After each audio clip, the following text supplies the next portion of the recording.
Hello, everybody. Today we have Shawnee B Fresh. What's up, my man? What's the good word? Hey, what up? What up? What up? Man, what you doing, my What's brother? up, fam? All right. Hey, Shawnee B Fresh is an electro funk legend. This dude hails from Oakland, California.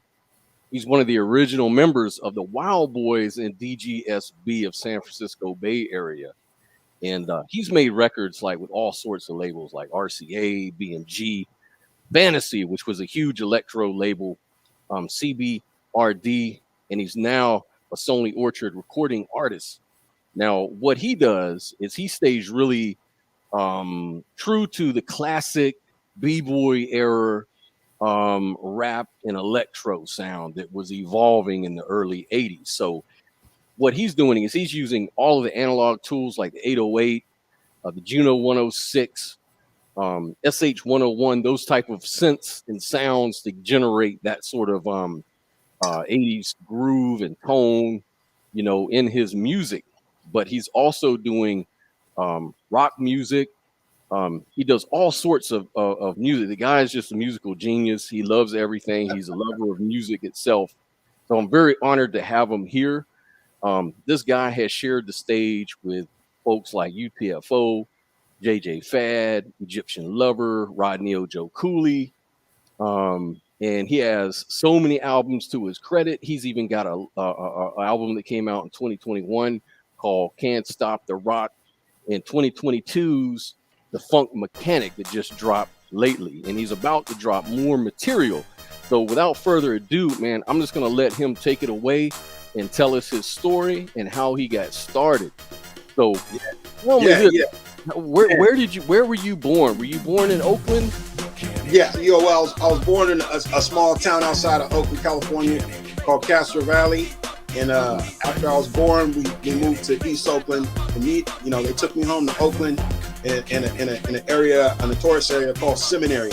So that's on the east side of Oakland. It's nowadays it's pretty bad what's going on over there. But back then, it wasn't that bad. It was more middle class. You still had a lot of middle class homes, a lot of industry still in the city where people could make good wages there. So it's Oakland, but it wasn't as crazy as it got, let's say, towards the 80s. Then it got bonkers. But that's where I started, and then the parents divorced.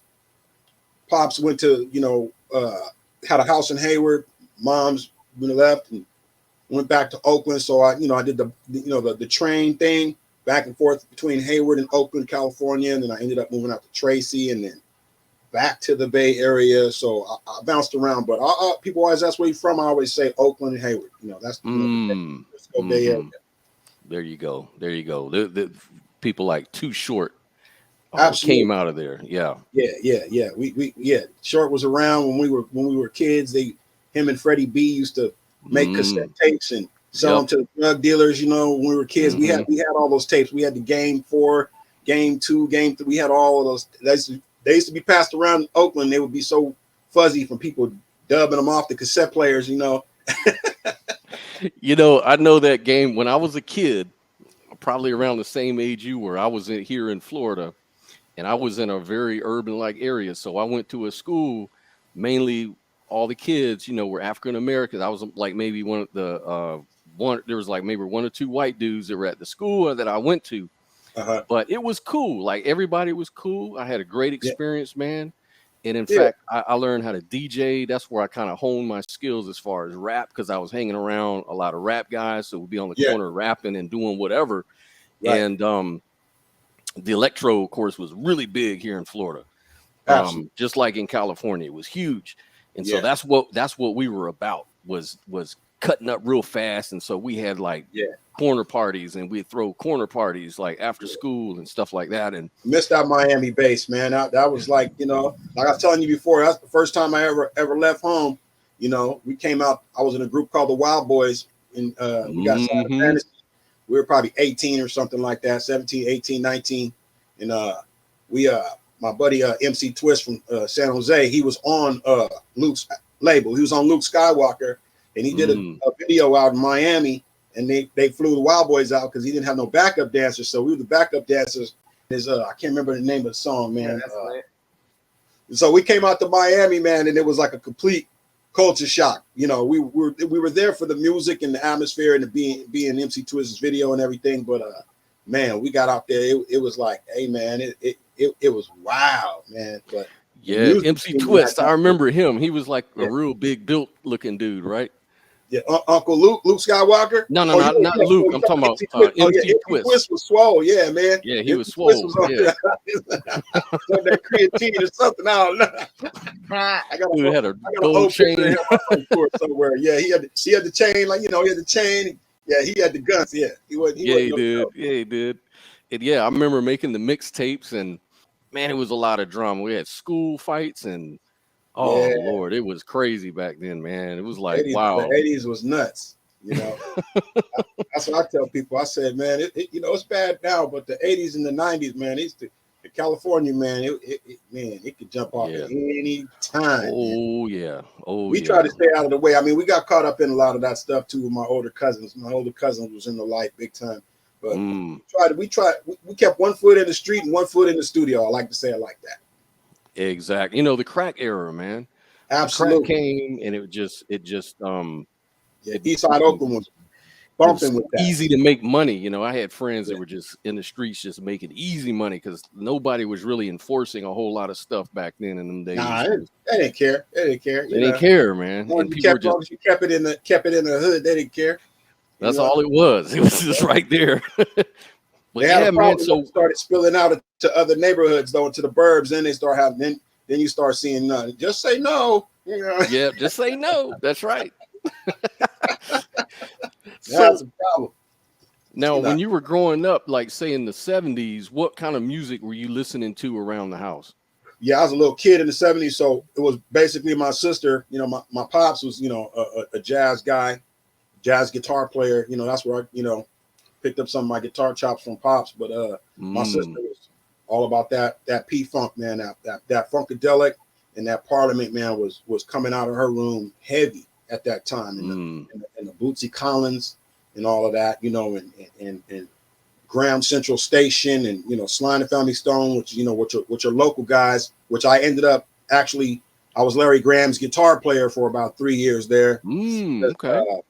Yeah, Derek Graham is my homie. You know, he's from Hayward, California as well. So yeah, with Derek, you know, and his dad is Larry Graham. He's also Drake's cousin, you know, because Drake is Graham, you know. So Drake's dad and Larry's dad are brothers. So I grew up with those dudes, and, you know, playing guitar and stuff. And I got to play guitar with, you know, Larry Graham and learn a lot from him, you know, for about three years there, and, you know. Got to, you know, because he was playing guitar for Prince at the time. So I got to, you know, see Prince up and close and personal and watch the master do his thing, you know, back in the mid-90s. Yeah. It was wild. It was a good time.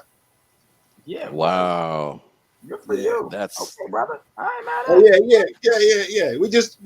My funk band, we just did a called the Blackstone Funk Revival. We did a record, a Minneapolis style record, and it sounds like that whole vibe, you know, sounds like Prince, Jesse Johnson time.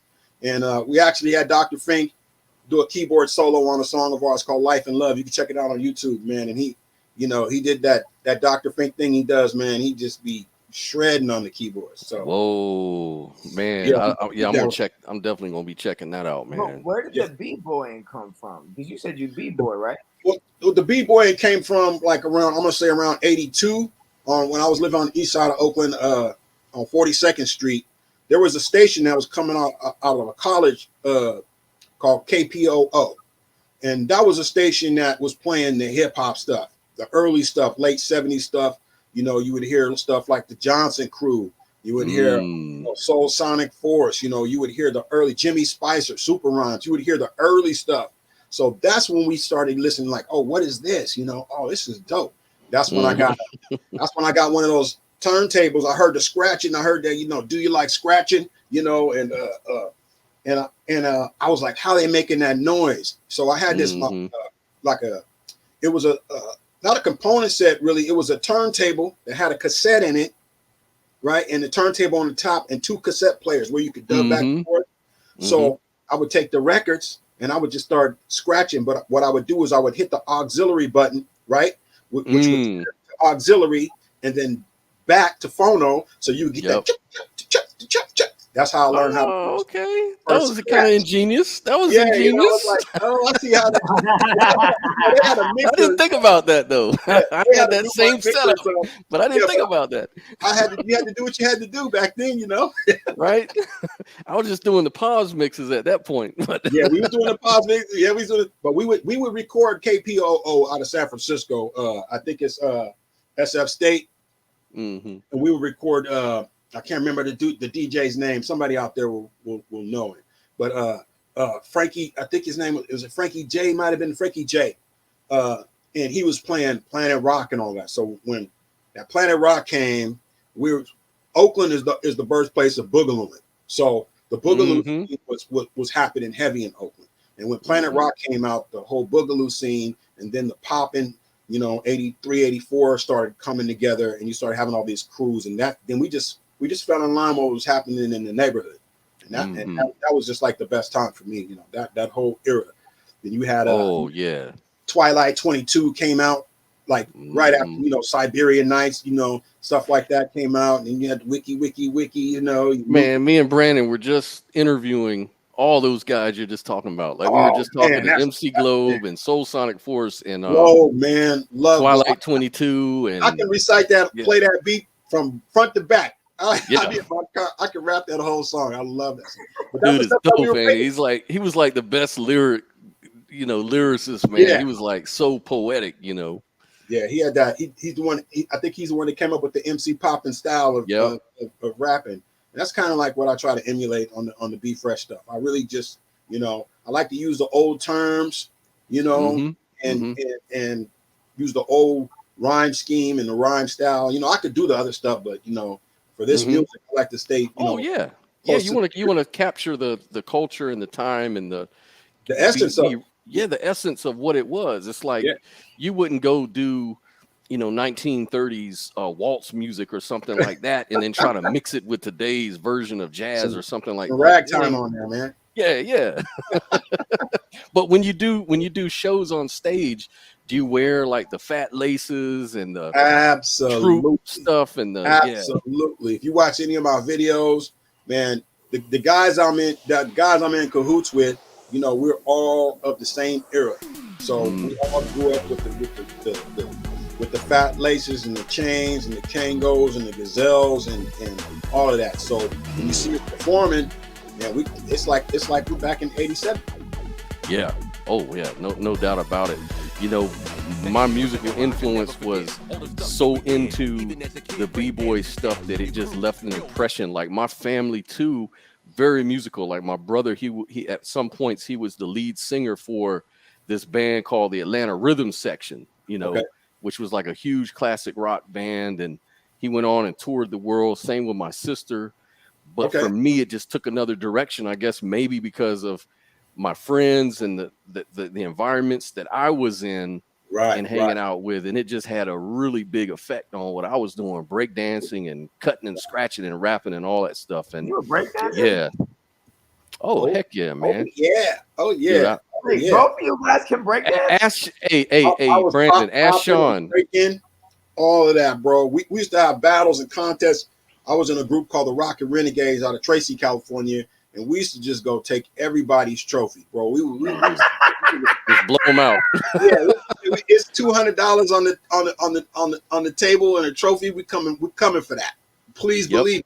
We'd be there, and we would go out to the San Francisco Pier with our linoleum and our big sonic boom boxes, man, and all them D batteries and an extra bag of D batteries, man, and we go make money. We go out there breaking, we all the matching fits on, the old English letters, on the sweats, and man, go get that money, man. That's what we here in Florida, we used to hang out on the beach and just like break dance right there on the beach, man. Have the boom box out, and we just do that stuff all day long, man. That's the best time. But back to the electro thing, that was the best stuff to pop and break to. That was the stuff that got you just amped. Like when you heard, like I could be losing a battle, popping against somebody, but as soon as a DJ might mix in looking for the perfect beat, which was my jam, right? It was over for whoever was in front of me. It was a wrap for them. So I would get some you know, energy. Energy. Man. Boom, boom, boom. I would just eat those fools alive, man. Don't put on Perfect Beat. To this day, if you break out Perfect, I could be in the airport. You know? Dude, that song is so creative, man. That song was like for me, I used to like that song, Looking for the Perfect Beat, even better than Planet Rock, just Yeah, me because too. of the arrangement and the whole thing. Like it was Just just the synth line that that first snare like an hit. anthem, yeah. When that came on, I just universal people. That it was a magical time, man. And I just trying to capture a little bit of that essence and make, you know, because most of these guys have moved on and are doing something else as far as their music is concerned, you know. You know, they don't sound like they used to sound. So I was like, you know, let's make some music that sounds like that, you know, use the same instruments. We come from that era, you know, come from the Wild Boys, and, you know, and let's make that type of music again, and people could, you know, kind of relive it, but actually get something new at the same time. Man, that's what would build my confidence to do that, is the fact that I know there's other people out there doing it. Like, I know that the Egyptian Lover, he's been very consistent, man, for years, just always releasing new material. And there really isn't a whole lot of folks that are out there like capturing that real B-boy era sound like that. Like, I know there's a lot of electro music out there, like dance music and it's stuff. Mostly just instrumental stuff, and that's, which is cool because it's got the foundation, it's got that craft work, you know, Arthur Baker foundation, but it don't got the lyricism on top of it. Or that's the spirit of it, you know, is because that's what got people got people involved, and you can sing along with Planet Rock, and and Twilight 22, and you know, and Nucleus. That's for me. That's, you know, Imperial Brothers, all of that, man. That's just the stuff I love. You know, my favorite era of hip hop for sure. Yeah, no doubt about it, man. So I would say I would think that, I guess, just guessing and based on what you really just said, is your favorite group around that time was probably the Soul or Africa Bambaataa and the Soul Sonic Force, probably, right? Yeah, Soul Sonic. Yeah, man. I was just in love with that, with the way they because they knew the tempo was so fast that they couldn't really rap like they would do over like a disco break or something like that. So the way they chopped the rap up, you know, and they slowed the rap down. You know, they basically cut the timing in half on a lot of their words to go over a faster techno type beat. And that style, I guess they call that MC popping. Yeah. That was the look right there, bro. Talking to MC Globe, you know, he was saying that you know, they were thinking about maybe for their first record on Tommy Boy, it was gonna be like a remake of Another One Bites the Dust or some other track or whatever. And then, you know, Arthur Baker was like, "No, man, let's do Numbers with the interpolation of European Express, you know, Kraftwerk stuff." And Express. That thing might be hot, and because everybody was loving it. And MC Globe, you know, I think other folks had their reservations, but MC Globe was like, "No, I think I can do it, man. I want to rock this beat right here because people like the beat, number one, and number two, it'll just set it off. It'll just make us different. It'll get the club popping." And that's when, you know, as for a new group, the best way, you know, when you get a deal and you get on a label, the best way, if you're doing R&B or hip hop, the best way to cut through all the madness is to have a club banger. You know, that's what we call, like, you know, when you have a club hit, you know, then you can go back and start doing some more pop stuff and transition into things. So that was their thinking, I believe, you know. And, you know, speaking of Arthur Baker, you know, I left the Wild Boys in 1990, went and got a solo deal rapping. And then you know, I was a producer in the Wild Boys and a DJ. But when I left, I got on the mic and I got a deal with RCA BMG. And Arthur Baker had got a deal that same quarter as I did. So I got to meet him. I was on the, you know, and this is 1991. Nobody really knew who Arthur Baker was. What'd you think about him when you met him? Right.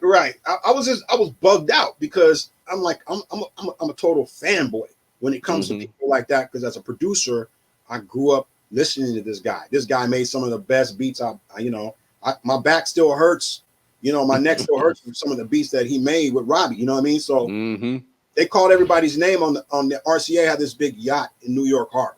They were a helicopter on the yacht and the whole shebangy bang. So they started calling Stacey Earle was another chick that was signed to RCA at the time. You know, and they called my name, and then they said Arthur Baker. I turned around and said, man, that can't be Arthur Baker, Planet Rock Arthur Baker. You know, but he was doing house music at this time. He had moved on. Yeah. You know, he put down the 808 and picked up the 909. So I turn around and sure enough, it's Arthur Baker. You know, he got the long hair. He looked like I said in the documentary, man. He looked like a Hell's Angel. You know, and from that point on, that whole rest of that day, I just chewed that dude's ear off about drum machines, synthesizers, what speed you ran the tape at on this song. How did you edit this? And he was just like completely annoyed, but like he was so cool and just answered like all my questions, and like he was a real cool. He knew I was genuinely interested in, you know, something that he had did. I know it had been 10 years, you know, 11 years prior, and he was on to something else. But, you know, as for cats like me and you, man, I want to know about Perfect Beat, bro. I'm like, you know, I don't care about. How'd you get that scratching sound, that dog sound, or whatever? What's that, bro? What did you know? So, but he was cool. He was a cool guy, man. He answered all my nerdy questions about, you know, gear and stuff like that. So. I used to love another cat, man, Man Parish, around that time. Absolutely. Hip hop bebop, man. Boogie Down Bronx. Yeah. That Boogie Down Bronx was a banger, bro. That's a banger even today, man. I'll play that thing in my car, and that bass is that's what I liked about the way he mixed his music. Like for some reason, Planet Rock had a thuddy kick, and so did Hip Hop Bebop, so did Tila Rock, all them cats back then. Right.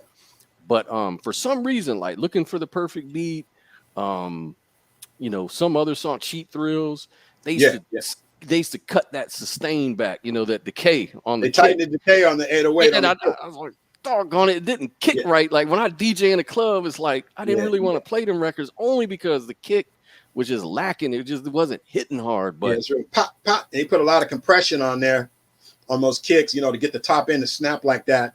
And it would come through the mix real well. Yeah. It didn't have that boom. Right. Yeah, that the boom. The first time I heard that was Tila Rock, It's Yours. When I first heard that, I was like, what's that? You know, and you know, Rick Rubin's another dude, you know, just like, you know, just genius, great beat maker, you know. He tore that beat up, you know. Ben Cenac, all that, bro. The producer for Nucleus, he did that the jams on the Revenge, man. That drum pattern, that I love that 808 drum pattern right there with the little triplet clavs and all that shit. Who made that beat? What was the guy's name? Ben Cenac. It wasn't a band member? It was Ben Cenac. He was the founder of Nucleus. He actually programmed. He told us last week he had programmed that beat because I was asking him. I was like, who made that beat? Because that was the one thing that jumped off on me when I heard that record, man. Was that beat it was kind of like in the vein of that Marvin Gaye song, you know, Sexual Healing. It just had those rolls and that little flow. Something about the 808, though, right? Something about that 808, right? Yep. You know, something about what Takahashi did when he made that whatever the engine is that controls the sequencers in those 808s is unmistakable. It got its own jog to it, its own rhythm. It's like a Roger Lynn MPC, a 60 or a 3000. Something about the swing to those machines, it is, you know it when you hear it, you know. And it's the analog sound. This has got that thick, heavy sound. Like the snares pop really nice and fill up the, you know, the sonically. The hand clap. Those hand claps, bro. Yeah. Love and the bongos and all that stuff. There wouldn't be no trap music if it wasn't for an 808 hand clap. Forget about it. And the hi-hats too. You know, back in the 90s when the samplers came out, Caps was you know, sampling that. You'd hear, you know, breaks, you know, from records, from James Brown records, but you'd always hear the 808 hi-hats. You'd always hear the 808. They'd sample the 808 right through. Yeah. They clean the whole mix up because, you know, in that golden era age where they use like just the record, the loops. I think Marley was at one time he was sampling the kicks and the snares off like you know, the doggone, I can't even think of the name of the record. Something Mr. President, something Funky President. Yeah. Okay. Okay. And he would use that, and then he got into just loop, and then everybody was just looping James Brown records. Right. But then when they put that 808, like Public Enemy, You they put the put that 808 80 like behind that Rebel Without a Pause, man. Yeah. Boom, boom, boom. Like it was just kick to set it off, you know. The Bay Area, man, you know, those type of records was in everybody's car because that was the era of, you know, bass in your trunk. So you know, you'd hear guys coming, you know, with 6 15-inch pile drivers in the back of the car, you know, and a Zapco, and they'd be playing like Bass Machine by Tila Rock, and it would just be like you almost couldn't even hear the lyrics because the bass is so long. Tila Rock, he was such a perfect fit with Mantronic, so futuristic. Like the music was futuristic, and his rhymes were like that clever type of what do they call it? Intellectual sort of rhyme. So it was all futuristic sounding for some reason, you know. A guy I still want to work with to this day, man. Tila Rock, you know, that's you know, get on the track with that guy. I you know, even if I'm just producing, that would be dope for me. Dude, he's another one, man. He kind of reminded me of LL Cool J back in the day. Like they almost had the same kind of style. Like I think LL was trying to do that clever style rap, you know. Yeah. The cadence was very similar, you know. There was a few guys like that was just really lyrical, you know. What's the other one he did with Mantronic, Tila Rock? The Annihilating. Back to Burn. Man, that's my jam. That's my jam. Man, when the first bar open, you just like, man, this guy's special right here. This dude is on fire with this. Killing it. Killing it, man. I listen to his stuff today. I mean, I listen to all that stuff today anyways. I just got those ears. Hey, how did you get on with your first deal coming out of that? Fantasy? Yeah. So you know, I just found this out. I didn't even know that. I just found this out. My cousin Felicia, my cousin Fernando's in the group with us, and my cousin Felicia used to work at the bank in Berkeley, California, and the owner of Fantasy used to bank there. So they had the big studio in Berkeley, the big building, you know, and they're doing all their film scores and all of that. And he would come in there all the time. And we had just started, you know, I had a little 606 drum machine, and we had just started making, the Wild Boys were transitioning from a dance group to a rap group, right? I was producing the tracks, and we had made a little cassette demo, and she had it, and she's like, oh, I know, you know, the dude from Fantasy Records, the owner comes in the bank every day. So she just passed off a cassette to the guy who worked at Fantasy, and he was like, you know, they had Creedence Clearwater Revival on the label. There wasn't really no rap. Oh yeah, they did all the Creedence stuff. They were doing film scores. That's where they're making most of their money, in the film scores and mixing albums. You know, they mix Santana's albums. There, you know, all these big rock acts would come in, and the only thing they had that was similar to hip hop was Cybertron, of course. So she passed the tape on to him. Next time he came in the bank, he was like, I love these Wild Boy kids, you know, and, you know, when can I meet them? And that was it. And then, you know, they had bought the Volt label, and what's the other one? Stax. So they acquired Volt and Stax. And since we were these 5, you know, black kids from the city, they were like, well, let's put them on the Volt label. In Fantasy, you know, it's still Fantasy, but they put that Volt tag on the back of the album, and that's the Fantasy deal. And it was on and cracking from that point on. I mean, we was playing with everybody back then. Now, how many? Huh? How many? Like as a collective on Wild Boys? How many of it was us? Yeah. So it was 4 main dudes, right? And then there was 2 dancers. My cousin John and Pierre were the dancers. And how did you all come together as a collective? We were a dance group. You know, we were cousins, you know, and we used to go to the clubs and have the, you know, dance groups and have these battles against other dancers. So we saw everybody, you know, we saw Too Short starting to come up in the hood. Freddie B started rapping in the neighborhood. So we were like, we need to get on the next new wave, man. It's not dancing no more. The new wave, the new thing is rapping. So I knew how to make beats, and I had a little synthesizer and a little drum machine. So that's how it all started. We just like, hey man, if that dude down the street could rap, we could rap too. You know. How old are you when this all popped off? We ranged from the age of about 16 to like 19. Jesus Christ. We were in the garage. We was youngins, you know. Yeah, how did that feel? Like, what was that like? Being signing a record deal at 16. Arguably pretty young, you know what I mean? I mean, like, you know, the record deal was trash, bro. Let's be real. I'm not going to even front. the deal itself, I think they gave us like $10,000 for all of us. You know what I mean? It was like it was a boat, but you know, we squeezed a video out of them. We got a video shoot, you know, that ran them about 30 bands for the video shoot. So they did stuff for us that they really didn't do for, you know, they at that point they didn't know how to market no rap, you know. They were, you know, Creedence Clearwater Revival is a rock group from Oakland. You know, they sound like they're from the swamps, but they're from Berkeley and Oakland. But that was how they market. That's what they knew how to market. So they really didn't know how to market us, this black group. I mean, they got us on MTV once or twice. They got us on BET, you know, Yo MTV Raps, or in the BET Rap City or whatever it was, once or twice. Wait, but you were on Rap City in the basement? Oh yeah, man. Oh yeah. But they didn't have the but they didn't have the real connections to they didn't really have the real pull and power to get us really played in the R&B and hip hop markets like we would have liked, you know.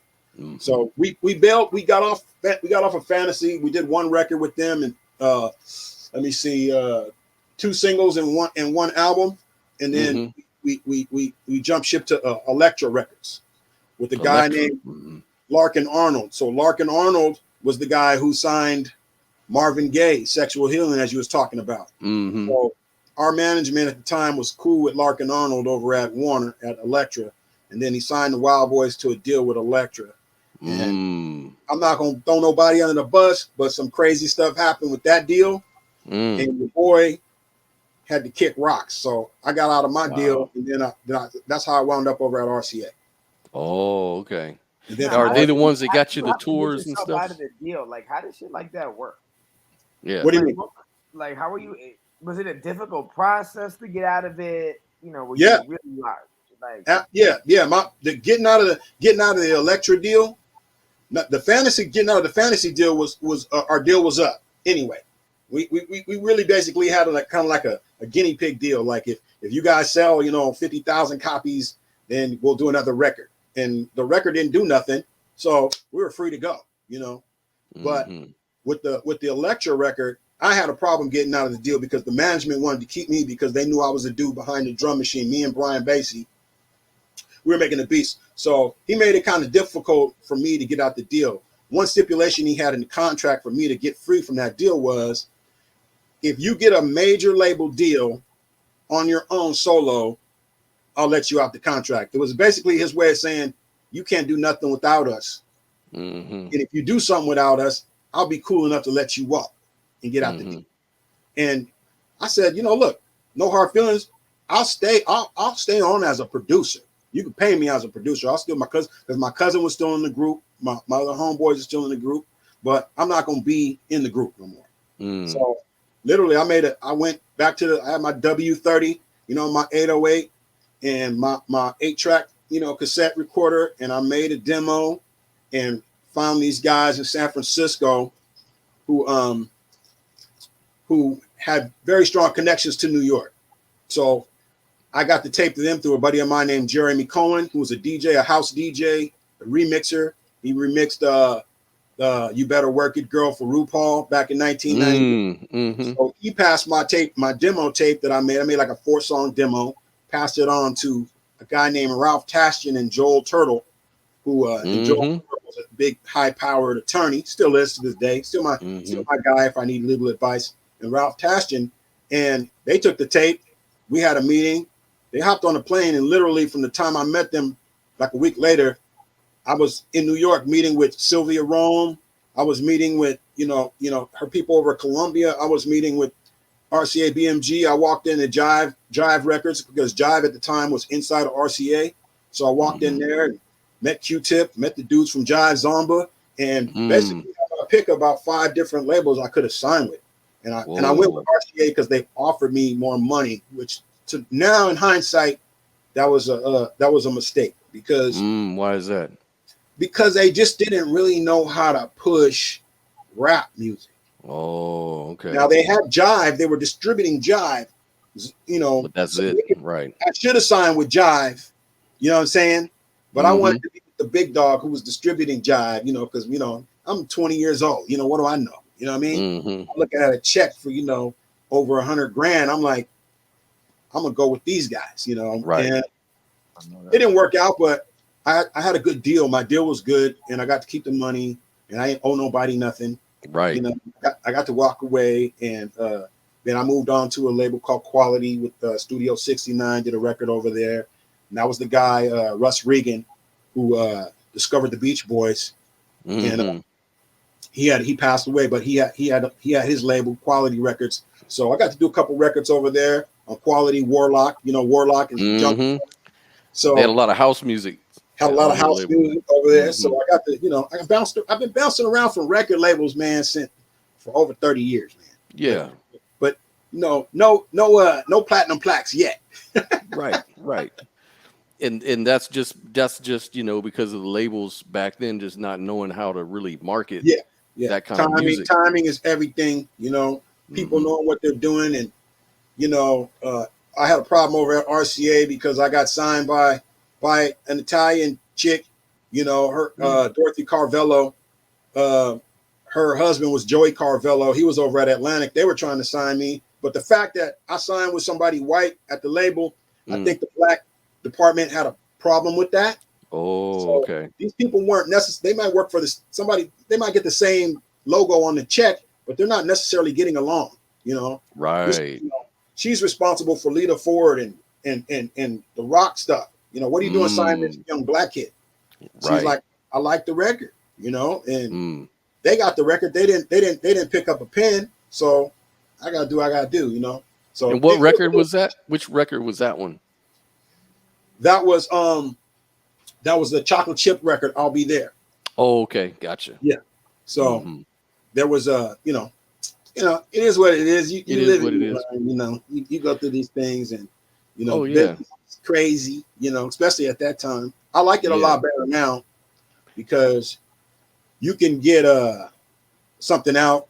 Anybody can get something out instantly. You can control your own narrative. You can control, you can do what I did, me and my boy, and distribute through a major label, without having them breathe down your neck and tell you what kind of music to make. That was another problem I had with labels. I want you to be like this. I want you to look like this. I want you to sound like that. Whatever's hot on the radio. What were they trying to make you sound and look like? Oh man, they was like, man, they was like, I came in the front door, right? With a backpack, some real hip hop, beats and breaks. And I left like Vanilla Ice. By the time they got done with me, man, I was dancing. The chick literally was like, yeah, you too cute to be rapping hardcore like that. So we're gonna market you to the ladies. And oh, wow. I'm 20 years old. I'm like, ladies, that don't sound bad, whatever. Right. I'm gonna be the next Vanilla Sherbert. Yeah. And I'm in the street, so I'm out here, I'm out here making moves in the street. I'm trying to get the dirt off my hands.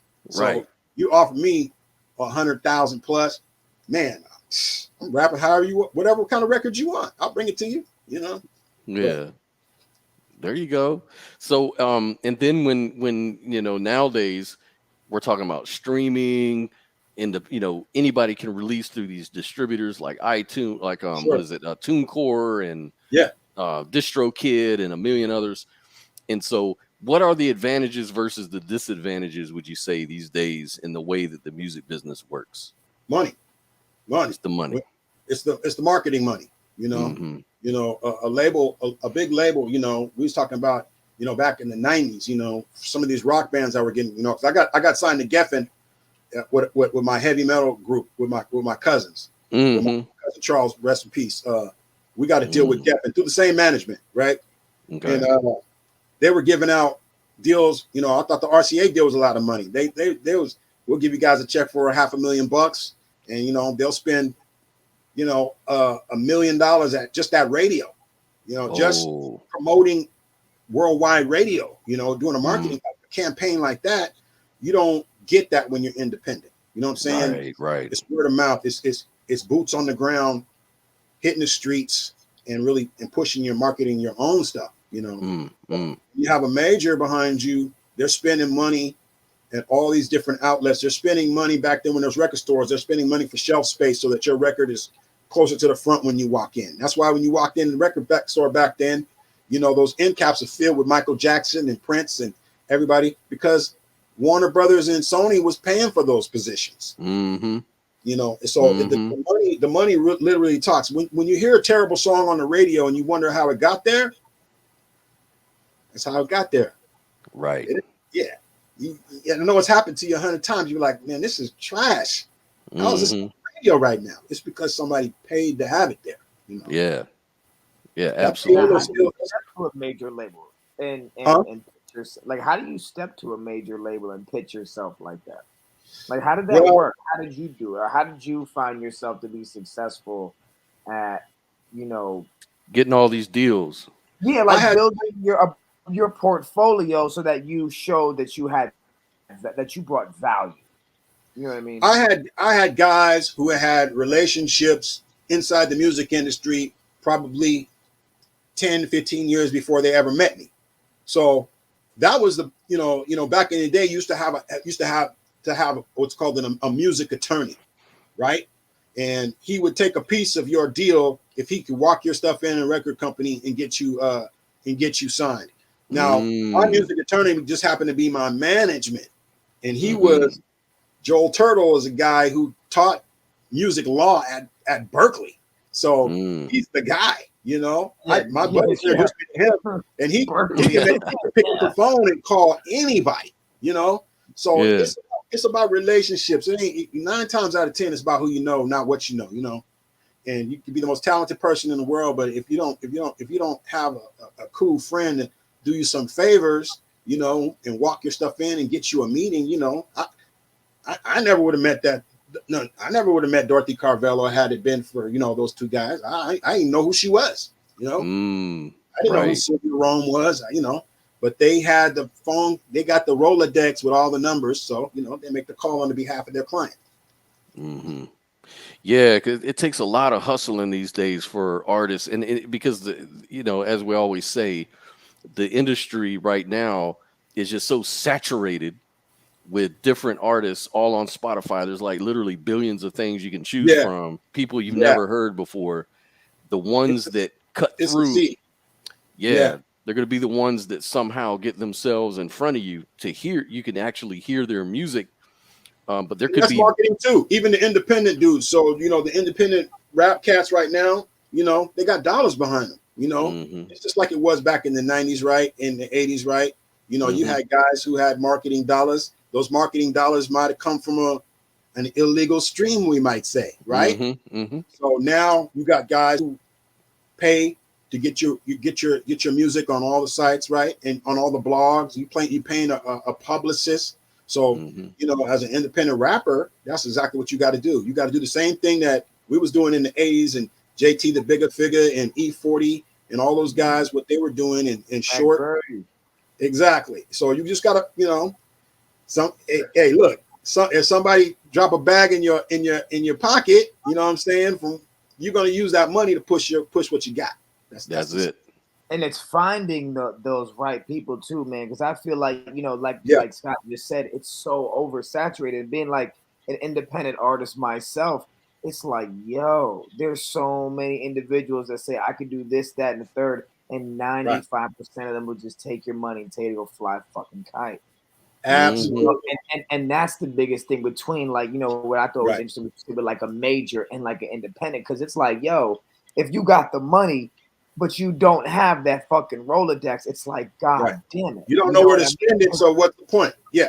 That's the whole thing. So you just sit there, because especially coming from Vegas, I've seen it all. I've seen all types of game, all the bullshit. been finessed, finagled, this, that, and the third. So that's my biggest thing. It's like, yo, where do I properly invest? Not just here's my money, take it and fuck. Right. But you know, Fresh, I really appreciate you saying that because it keeps the spark in me going, because it's like, oh, well, then I'm right exactly where I need to be. I just got to get the Rolodex. You know what I mean? So I appreciate you opening up and dropping that knowledge and, you know, keeping me inspired to remind me that, like, oh, no, I got this. I just got to a little bit. Absolutely, no worries. Yeah, that's what it's all about, man. You got to bump in. You know, you're in Vegas, in LA. You're gonna bump into somebody who has the plug. You know, who has the relationships.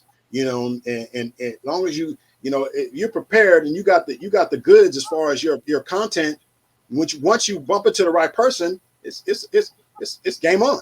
You know? Yeah, all day, and it's not even like if it's gonna happen; it's just when. You Absolutely. Know what I mean? Everybody gets I know you can relate to that too. Just hearing everybody gets their shot, but everybody ain't prepared when they get that shot. When they get the opportunity, a lot of cats are not prepared. And they're like, everybody want to be a rock star till it's time to be a rock star. You know what I mean? I got that. Right. Yeah. You'd be like, put me in, coach, and then you get out there and you got the ball in your hand. You're like, what do I do with it? You know? Yeah, no, so, I'm pulling up. I got this. I'm going to the cup. It's better to stay ready than have to get ready, man. That's that. You know, all day. Man, you got to be in there like swimwear, baby. All day. Yes, indeed. Like I'm gonna try to go down. Well, I'm gonna go down next weekend and get us booked some shows and just start talking to people, man. I'm talking to some booking agents and different people and just try to, you know, make things happen, you know, on every level, you know, every level that we can. Because, you know, music is something we all passionate about, you know, and it's something that nobody wants to be stuck grinding forever, doing these little jobs and this and that. We want to make money, you know. It's rough. It's rough out here, man. You know, I'm the guy who's been up, down, up and down. You know, I've done every kind of job in the world. You know, construction. You know, I still do that. You know, I've been a bartender. You know, I've been a street dude, a bad guy. You know, I had to learn my lesson the hard way with that. You know, you had to bring me back to God and get my head screwed on straight. You know, a little jail time to do that for you. And you know, you got to do what you got to do, man, to stay out of trouble until you get your break. That's where I really feel like that. You know, I'm a real spiritual dude. I'm a Christian dude. I'm like, you know, if you can use your street money to put you on, but I believe that sometimes when you use it like that, you know, something goes left all the time. Even if you see these guys, right, and they're I'm not saying no names, but they're wildly popular, making a lot of money with their art, but they might have got on the wrong way and they're having a lot of trouble right now. They're always getting in trouble. Somebody always getting shot. Somebody always going to jail. And it's like, you know. Well, it's like, especially if you start blowing up on something like that, like off of the strength of the shady business deals that you're doing. And it's what you start when you put a lot of bad energy in your music, you're going to attract bad energy. That's just what it is. And it's going to follow you because hey, you can't run away from the smoke that you created. You know, you've got all this. You've made money off of these people. These people want a piece of it. They ain't giving up. They're going to come at you, man. They're going to want. Man, I want my money too. You know what I'm saying? Nobody wants to get extorted. I was in the music business, man, and it was, you know, my first management and a lot of dudes. You know, I was around a lot of mob guys. I was around a lot of gangsters, just in my own immediate circle. So, you know, you have to be careful, man. There's sharks out there, you know, and you have to make sure that you don't owe nobody nothing. You know, well, Brandon, that's what we're dealing with almost right now. Like I'm trying to find a studio for us to do cut our music and stuff, and it's like, dude, it's ridiculous. It's just ridiculous. I'm having to do business with these drug dealer guys. You know, these dope boys are with me. And they're like, look, man, we got you, bro. We got you, man. Come on in here and just you all right. We got you. We gonna keep you. Dude, the guy that turned me on to one of them the studio, man, he met me at a gas station. I was just getting into Florida from California, and I pulled into this gas station. It was in the hood, you know, where I grew up, and it's gotten even worse than it was back then. And dudes was hanging out in the corner like, oh man, you from you from Cali, bro? And I'm like, Yeah, yeah. And they're like, yeah, this other dude's like, man, what you trying to shake around here, man? You trying to shake something around in here, man? What's up with that? And I was like, no, man, I'm into music and shit. right. And then the dude was like, oh, you into music? Well, I'm a rapper, man. Let me Oh, take you here over we to my go. house and let you hear my tracks and blah blah blah. And you know, and I'm listening into his music in his car and stuff. And next thing you know, this old guy was like, hey, man, you need to stay away from that cat, man, because that dude just got out of prison, man. He's gang affiliated. They He's probably going just trying to right back. get you to. They just trying to rob you, son. That's how they Don't do, go to right? that studio. Yeah, they put their arm around you. You know, the next thing you know, man, you these people, man. So it's better to do business with business people. You know, I mean, Yeah, that's people what got it to do what is. they got to do, I guess. But it's better to do business with business people, because if it goes south, then you got paperwork. You know what I'm saying? And there's legal recourse. If it goes south with street guys, then it's street business. If it goes south, That's and what I'm nobody. saying, you know. But it's like, man, it's like, you know, you You got to know get what it stuff is though? done. It's really just what I found it to be is finding people like you just said, Fresh, like that want to do actual professional, legitimate business. You know what I mean? Like just for example, the other day I'm recording a new EP, and I was supposed to be in the studio. It was Saturday. Like I was prepared, man. We were reciting for like 2.5, 3 weeks, man. Like Scott put the beats together, and like when it's go time, it's just I'm locked in, man. So and I get there to the studio always 10 minutes early. I'm very punctual, motherfucker just stands me up. And then it's just like Mm-hmm.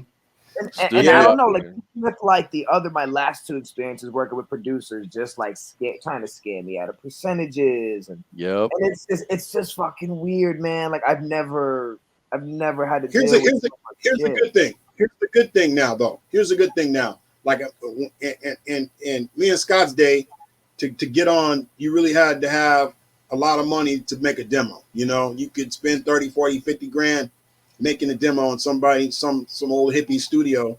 It would sound great, but you'd be broke, and there's still no guarantee of you getting your demo to the right people, right? Nowadays, like my son, he's an artist, and he's a producer, and he's a talented kid. He's 18, but man, he got a laptop, a little keyboard, and that dude makes smoking music in his bedroom. You don't got to go pay nobody. I mean, it's always. I mean, literally, man, you could get yourself a Mac, save up a couple grand and get yourself a Mac and get a program in there, man, and get to work. And you can make high quality masters in your house. Yep. You don't need to go to a studio no more. And I'm the guy who grew up on analog tape. I love being in the studio. I'm in my studio right now. I stay in this joint. But in order to get high quality music nowadays, you don't need it. You can get yourself a computer, man, and just start learning it yourself. I got tired of dudes shooting videos and us paying a bunch of money for videos that look like crap that we didn't like. I said, you know what? I'm gonna learn how to edit videos. I'm gonna learn how to do my own videos. Get my homies. Hey man, let's get some money. Let's get a camera. We just do everything ourselves. Everything. Only thing we don't do right now is distribute our music. SONY ORCHARD does that. But everything else, we shoot our own videos. We push our own product. We make our own music. We record our own everything. If we need to hire somebody to come sing a hook, come, here you go. Here you go, get $300, sing a hook, get out. And you engineer too? Huh? You engineer too? Like I've been engineering since I was 16, since I had my first 4-track. So but now it's so much easier because back in the day, I used to have to learn how to work the actual physical gear. Now that physical gear will pop up on your computer screen and it's already set. It's set, preset. It's set how Bob Clearmountain would mix this. You know what I'm saying? What he would put on a kick drum. Man, if you rapping, you can do it yourself, really. Now, if you're recording, if you're a rock band, it's a little bit more difficult because you got to learn how to mic things up and drums and live instruments. The production takes a lot more. But if you're rapping, man, if I was just a rapper right now, I'd just buy my tracks from off the line, right, and rap, and then rap on it. Yep, buy a track offline and just get busy. You know what I mean? Mm-hmm. Because going through all of that other stuff, man, it's just a pain in the neck. You know? Yeah, it is. It really is, man. You can buy mastering software, you know, for like as much as like $300-$400. You can get a really just nice little mastering thing. Yeah. When it first came out, when the digital stuff really started coming out in the early 90s, I was like, this sounds like trash. Mm-hmm. And I was like, I got analog ears, man. I'm like, this is terrible. It's brittle. It's crunchy sounding. Yep. It distorts. It sounds horrible. It don't sound like tape. It's no good. No bueno. Now, everything sounds great. Fat, wide, real spatially. They've got all these, you know, processing and all built into the software. It's like so easy to do that stuff, you know. You could do it yourself now, you know. Or if you don't want to get into the production side, which I suggest you do, you know, I suggest everybody learn how to make some beats. You know what I mean? Oh, yeah. Like buy your tracks. Yeah. Huh? No, you remind me of my auntie. She been on me for a minute, man. Yeah. Hey, this time next year, if you start tomorrow, this time next year, you'll be like, man, I'm tearing this up right now. You know what I mean? I'll never pay for another track again. There you go. Look, you trust me, you'll be in the mix this time next year. You know, 6 months from now, you'll be like, okay, I get it. I see how this works. You know, back in the day, you couldn't do that because you needed thousands and thousands of dollars worth of gear just to get things to sound anywhere decent. You know. That's right. That's right. So that's great advice, man, for up and coming artists, people that are doing it. So tell us a little bit about this new release that's coming out before we close out, my brother. Yeah, we were going to do the Funk Mechanic record. We was going to do that on vinyl. We had some requests for that because the first, like I said, the first Can't Stop the Rock album was all vinyl. But I said, you know, I told my guy Dan, I said, Dan, man, let's just do another record. Man, people are starting to like this Be Fresh stuff. So it literally, you know, 4 months I knocked out, you know, not even 4 months, maybe 3 months, and knocked out, you know, almost 10 songs. So we'll have all new songs coming out, and it'll be all vinyl. And I think what we'll do is for the first year, it'll strictly vinyl. You won't be able to get it download. It's for the real heads, you know. For the real heads. There you go. Heads. So, and we still listen to turntables, you know. So we'll do that, and maybe a year or two after we'll make it available, you know, through Orchard to download. Word. Cool, man. Well, look, thank you so much for coming on. If you like everything that we're doing here at Electro Live, talking to the legends and the pioneers of this Electro Live music, Electro Funk music, please like and subscribe and check us out every week, every Friday. We've got a new guest on. Again, Shawnee B Fresh. Thank you so much for being with us today. Man. God bless y'all, man. Be good. Be safe, okay? God bless you, brother. Hey, right back at you, man. Appreciate you. All right. Peace.